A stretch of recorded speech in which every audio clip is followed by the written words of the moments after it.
নমস্কার। আজকে চলে এলাম আবার এক নতুন রান্না নিয়ে।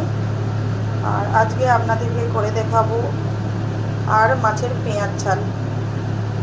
আর এটার জন্য প্রথমে আর মাছটাকে আমি নুন হলুদ মাখিয়ে ভালো করে ভেজে নিয়েছি, মশলা বেটে নিয়েছি। আর মশলাতে লাগবে পেঁয়াজটাকে আমি গ্রেট করে নিয়েছি। দেখুন,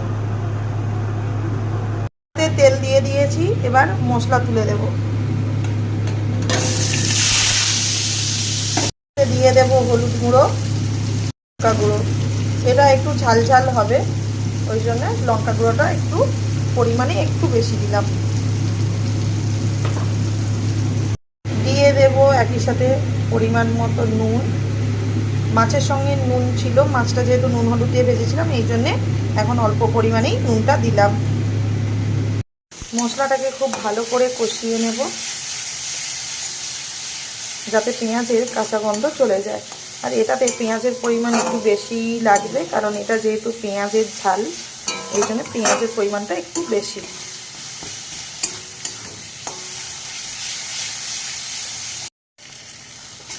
এই পেঁয়াজের ঝাল এটা আমি আর মাছ দিয়ে আপনাদেরকে করে দেখাচ্ছি। এটা পোনা মাছ দিয়েও খুব ভালো যায়। কাতলা মাছ, রুই মাছ, যে কোনো মাছের সাথে এই পেঁয়াজ দিয়ে মাছের ঝাল খুব সুন্দর লাগে। একবার আপনারাও বাড়িতে ট্রাই করবেন আর করে দেখবেন কেমন লাগে।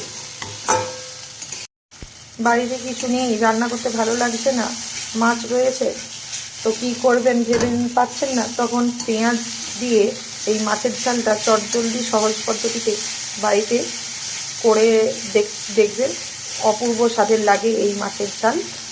আর কতটা কম সময়ে কত সহজ পদ্ধতিতে এটা তৈরি করা যায়।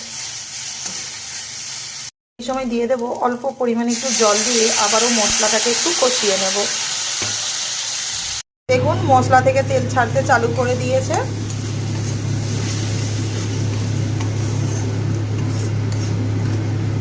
মশলা থেকে তেল ছেড়ে দিয়েছে, মশলা কষানো হয়ে গিয়েছে। এবার এর মধ্যে দিয়ে দেব জল।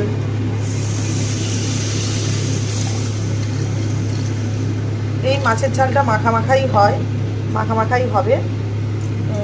এবার এর মধ্যে জলটা ফুটে উঠলে এর মধ্যে মাছগুলো ছেড়ে দেব।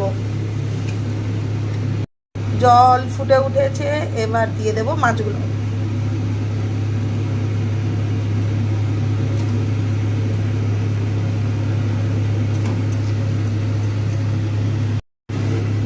মাছ দিয়ে দিয়েছি। এবার এটা কিছুক্ষণের জন্য ঢাকা দিয়ে দেব। মাছটা একটু সেদ্ধ হতে দেব, আর মশলাটাও মাছের মধ্যে যাতে ঢুকে যায়, তার জন্যই একটু চাপা দিয়ে দেব কিছুক্ষণের জন্য। দেখুন, রস শুকিয়ে গেছে, মাখা হয়ে গিয়েছে। এবার এটাকে নামিয়ে নেব। আমার মাছের ঝাল একদম রেডি, আর মাছের পেঁয়াজ ঝাল একদম রেডি। এবার এটাকে নামিয়ে নেব। দেখুন কতটা সুন্দর হয়েছে দেখতে। যদি আপনাদের পছন্দ হয়ে থাকে, ভালো লেগে থাকে, অবশ্যই সাবস্ক্রাইব করবেন আর কমেন্ট করতে ভুলবেন না। এই মাছের ঝাল অপূর্ব স্বাদের হয়, কম সময়ে কম উপকরণ দিয়ে চটজলদি এই মাছের ঝাল খেতে অপূর্ব স্বাদের লাগে। একবার অবশ্যই আপনারা এইভাবে বাড়িতে ট্রাই করবেন আর কমেন্টে জানাবেন কেমন হয়েছে। গ্যাস অফ করে দিয়েছি। দেখুন কতটা সুন্দর, কতটা লোভনীয় হয়েছে দেখতে।